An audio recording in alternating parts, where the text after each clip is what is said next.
Bonjour, je m'appelle Michelle, je suis infirmière au Gatineau Mémorial de Wakefield, au département de centre d'hébergement.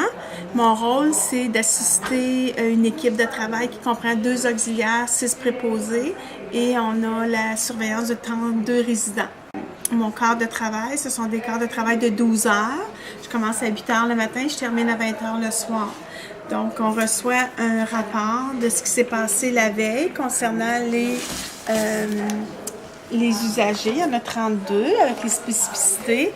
Et ensuite, on distribue les médicaments et on fait l'évaluation. Les préposés aux bénéficiaires sont les responsables qui travaillent près des patients. Ils vont nous rapporter des problèmes respiratoires, des problèmes physiques, des plaies. Et ensuite, nous, on va évaluer la situation. Je me présente. Mon nom, c'est Dawn Oliver. Je suis infirmière auxiliaire ici, au CHSLD à Macham. Ça fait 7 ans que je travaille ici. Je suis ici pour aider les patients. Surtout, je donne des médicaments, je fais des pansements, je les aide à garder leur autonomie. En dernier mot, là, c'est vraiment ce que je fais le plus. Là. Puis ça fait 7 ans que je suis ici, j'adore ça. C'est ma place. Bonjour, je me présente Rabadi Kerry, je propose de bénéficiaire ici au CHSLD de Macham. OK, ici c'est notre panneau de sécurité. À partir autour de 22 h le soir, on passe ça. Ça, c'est pour assurer la sécurité de nos bénéficiaires. C'est juste une alarme pour toutes les portes, parce que la nuit, on travaille en moins en équipe. C'est sûr, on ne peut pas être partout en tout temps. Quand on active ce système d'alarme-là, on fait sûr que les portes, si jamais il y a un bénéficiaire qui ouvre les portes, ça va sonner très très fort dans la bâtisse, puis on sait qu'il y a un résident qui sont en fuite ou pas en sécurité. Ça. Donc, on est ici dans une chambre typique utilisée pour l'hébergement des personnes âgées lors de leur séjour au CHSLD de Macham. Ici, c'est tout adapté pour leurs besoins. On a une salle de bain adaptée pour les personnes ayant de la difficulté à marcher. Et ici, on a notre reporter Renaud qui va servir de cobaye pour montrer le fonctionnement d'un lève-personne, une machine utilisée pour aider les personnes ayant une difficulté à marcher ou trop obèses à se lever de leur lit. C'est parfait. OK. Sur la toile est déjà placée, mais la plupart du temps, on tourne les résidents puis on place la toile en dessous. Pour les résidents qui ont une perte d'autonomie, on utilise une toile. Ça, je vais faire ça assez vite. Avec la technologie à cette heure, c'est sûr qu'on utilise ça. Dans le temps, c'était tout à bras, puis il y a beaucoup de blessures des employés. Ça nous aide beaucoup, puis ça nous permet d'être plus efficace dans notre travail. Là, on est prêt à monter, mon homme. Là, le résident ne force pas, nous autres on ne force pas, ça va très très bien. C'est soit on peut les transférer sur une toilette ou on peut les transférer dans leur fauteuil roulant.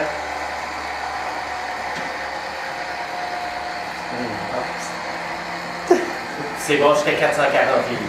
Ah ouais. Ouais.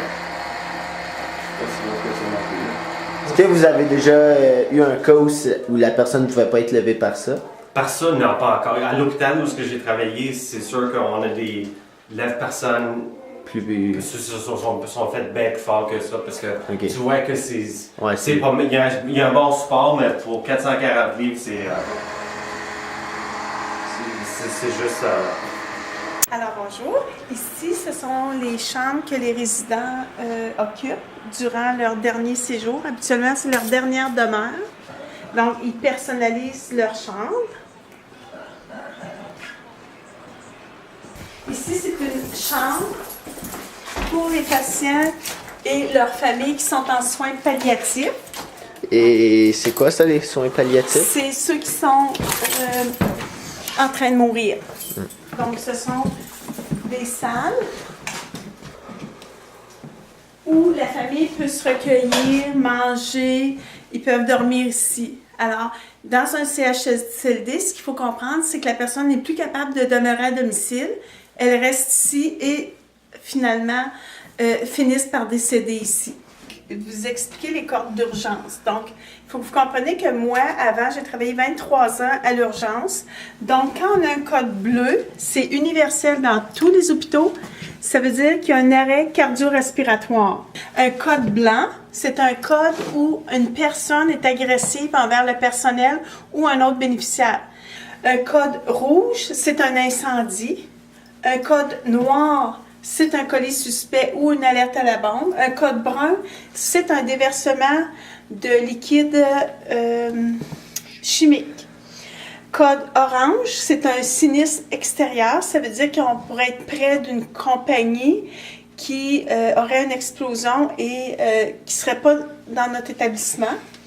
Un code gris, c'est une fuite de toxiques externe. Et un code vert, c'est une évacuation.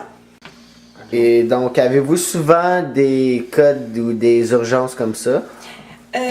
Pas souvent, parce qu'on est en CHSLD. Les codes qu'on retrouve en CHSLD, ce sont les codes blancs, c'est-à-dire un patient qui devient agressif. Donc, on l'isole et on lui parle. Et on pourrait revoir un code vert. Donc, c'est un feu dans l'établissement. On a déjà eu un l'automne passé à la cuisine. Donc, on enlève tous les bénéficiaires de la cuisine. On a des portes anti-pare-feu et les pompiers procèdent à l'évacuation. Ce ne sont pas le personnel infirmier ou médical, mais ce sont seulement et uniquement les pompiers qui vont procéder à l'évacuation des bénéficiaires. Et quand vous dites bénéficiaires? C'est les résidents ici. Alors ici, c'est la salle d'activité pour les bénéficiaires. C'est ici que des réunions de famille peuvent avoir lieu et des activités.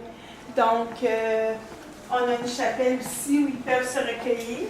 Et on a des personnes qui viennent donner la communion, dont des curés.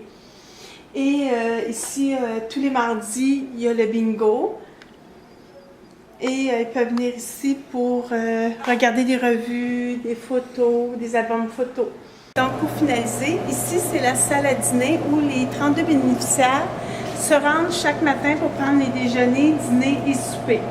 Ils ont le choix de 2 menus par jour. Et comme vous voyez, il y a des tables qu'on voit de façon traditionnelle, c'est-à-dire que les gens peuvent s'asseoir ici et manger seuls, et des tables où on doit assister le patient pour manger. Donc, on peut ajuster le niveau de la table et ça permet à l'intervenant d'utiliser le banc et d'alimenter 2-3 patients. Donc, on se déplace et on peut ainsi alimenter plusieurs patients en même temps. Donc, pour terminer, vous voyez qu'il y a un code ici de sécurité pour assurer la sécurité des résidents, c'est-à-dire qu'il y a un code pour sortir. C'est évident que notre clientèle, ce sont des patients en perte d'autonomie, c'est-à-dire qu'on doit les assister pour se laver, s'alimenter, s'habiller, mais on a aussi des gens avec des problèmes cognitifs, c'est-à-dire qu'ils n'ont aucune idée où ils se trouvent et pourquoi ils sont ici. Donc, ils ont souvent un besoin d'aller à l'extérieur et c'est pour ça qu'il y a un système de sécurité. Alors, de l'intérieur, il n'y a personne qui peut sortir à moins d'avoir le code qui est inscrit ici. Et parce qu'ils ont des problèmes cognitifs, ils ne peuvent pas lire le code et ils ont des problèmes aussi cognitifs ou de dextérité. Ils ne pourraient pas faire le code comme nous.